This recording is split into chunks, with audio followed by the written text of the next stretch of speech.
¿Su manifestación contra la oposición tiene algo que ver con que el gobierno le haya multiplicado por 4 las subvenciones en lo que va de año? ¿Alguna pregunta? Sí, ¿por qué no se manifestaron, por ejemplo, por la subida del precio de la cesta a la compra, que concierne más a los trabajadores? Señor Álvarez, señor Sordo, ¿por qué no se manifiestan por la subida de los precios de la luz y del gas y del combustible? Y nos vemos Pero- en la calle el día 2.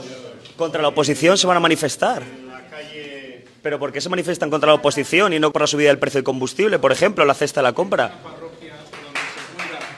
Es mucho más importante, ¿no? Es mucho más importante, Cuida ¿no? gente vulnerable y gente migrante, sobran racistas.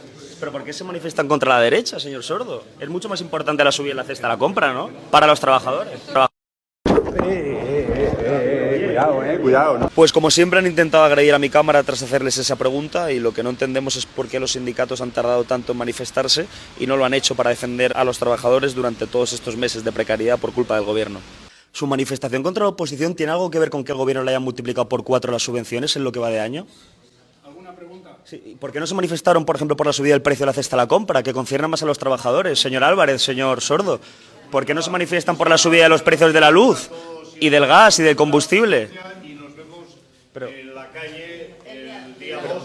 Contra la oposición se van a manifestar. En la calle ¿Pero por qué se manifiestan contra la oposición y no por la subida del precio del combustible, por ejemplo, la cesta a la compra? parroquia donde se cuida.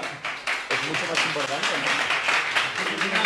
¿no? Es mucho más importante, Cuida ¿no? gente vulnerable y gente migrante, sobran racistas.